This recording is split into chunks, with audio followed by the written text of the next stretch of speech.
Hey guys, my name is Dantes Lindsay. I am the General Manager of Ducks Trading LLC, as well as the lead trainer of Stockcraft.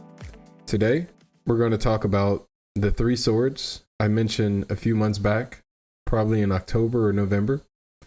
And I'll just give you a clear understanding of what I think these swords are and what they mean to me in terms of my trading system, as well as my trading career. This is going to be a short video, so let's just get right into it. So pretty much when I think of a trading system, I think of it as in terms of your edge, your behaviors, and your attitude. Now, if we talk about your system, we're talking about your edge. And your edge is pretty much what gives you the probability that you're going to make more money compared to losing your money. Like 51% chance of winning versus the 49% chance of losing. Like bare minimum, that's what your edge is. And when you get to a point where you add in more details, you can increase that edge sometimes all the way up to like 90% chance that you're going to get a win. Now, that's just talking about your edge as well as the details according to the credible strategy and processes that you use. When it goes into the behaviors, that's where it comes to your actions, your repeated actions that make the probability of your edge actually usable and accurate, and that requires you to have behaviors that are consistent. When it comes to your attitude, that comes down to your beliefs and your needs for certain expression. And at the end of the day, everyone's learning.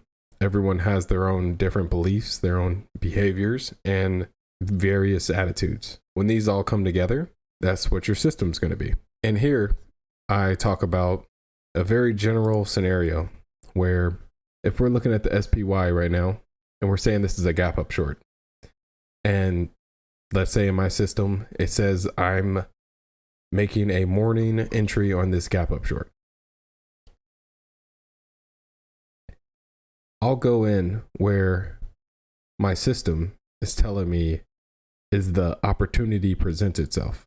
Once that goes to the place that I feel like I can get the most profits, or I feel the momentum is shifting, I'm going to take my money, and that's the end of the trade. Anything else before or after that is not important. Now, when you go into your system, I explain my edge. I explain my behaviors that were needed. When it came to my attitude, I didn't give you insight on that. All you know is there was an opportunity up here. There's a potential entry in that opportunity window. And then I execute it. It was all executions, like no attitude involved. Now, let's say I had that gap up short and I saw the window of opportunity and I went in there making guesses, or I went in there making educated guesses.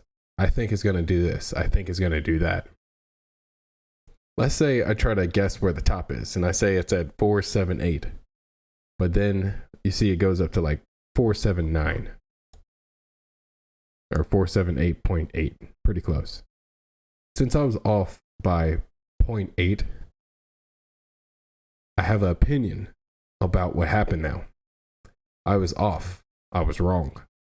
Now my focus has changed. My attitude just went to negative. With that negative attitude, it's kind of hard for me to gauge where am I supposed to cover now, just because I have an attitude. And that's going to affect my behavior. And my behavior is going to affect my edge. And my edge, behavior, and attitude is going to affect my system. At the end of the day, your system is made of variables. Now, if we go back to the three trading swords, you have your system as your edge, behavior, and attitude. These are just the main three variables. The other variables inside of your system include your knowledge and awareness, your self-discipline, and your risk management. So back in October, November area, I was talking about each sword has a quality aspect as well as a quantity aspect. And the general concept is you want to refine each sword to its most practical truth at that current moment. To elaborate on that, you have your knowledge and you have your awareness. This is a finite amount of knowledge and awareness that you can have. It's going to scale up, it's going to scale down. It's going to have a fixed amount. And there's no guarantee that you'll be able to use 100% of the potential inside of that. And so I broke it down a little bit into steps. When it comes to macro and micro skills, and then the credible strategies and processes that you know, that's going to affect your knowledge as well as your awareness. Now with that, you can break that down into even more steps. When it comes to your edge, there's going to be potential details and variables that are going to signal that your opportunity is lost or your opportunity as a high risk. With that knowledge, you can decide to do whatever you want with that. The same on the opposite side can be said. Potential supporting details and variables. And you can also do whatever you want with that information. You can add more money. You can go in more positions. At the end of the day, it's all up to you. And that's the tricky part, because everything is all up to you and what you plan to do in an unknown, unpredictable environment. And so that means you're going to have some kind of self-discipline. And so that's where we get into the second sword, because the first sword was knowledge and awareness. The second sword will be self-discipline. This is the most uncontrollable variable in your system because it goes down to your character as well as your self-trust. With that, I want to say with your knowledge, you have your edge, you have your attitude, you have your behaviors, you have your dangers, and you have your supporting details. With that, you also need a trust that you are going to execute exactly what you know with the appropriate probabilities at that moment.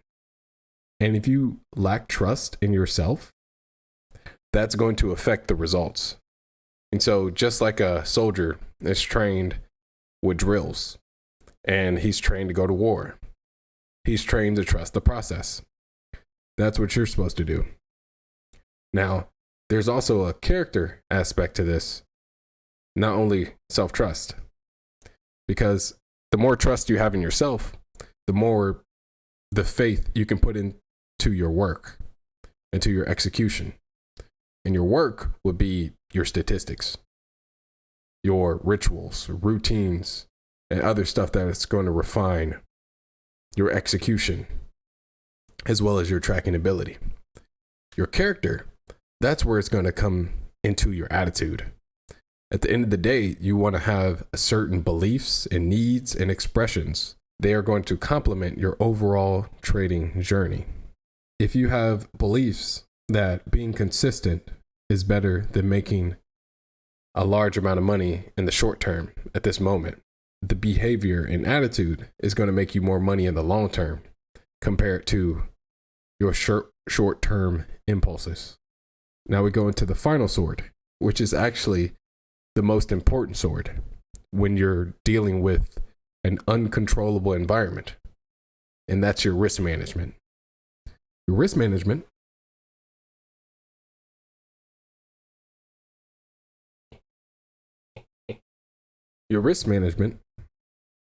is very important because it secures your money. And if you're looking at the overall trend of the market since it's been open, most people lose.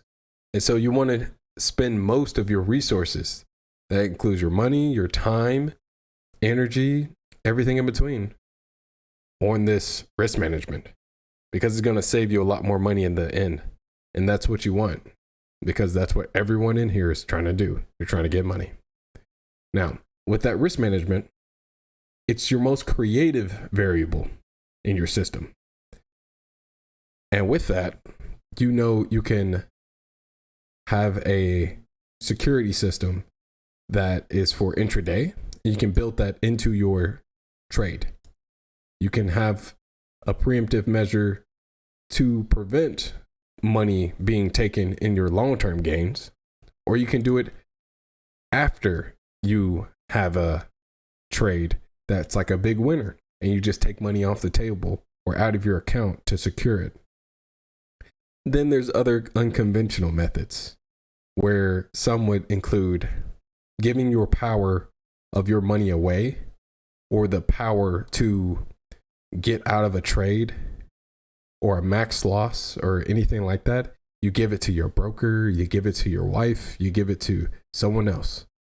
All kinds of creative ways you can apply to save your money. At the end of the day, you need to focus on risk management and securing your investment.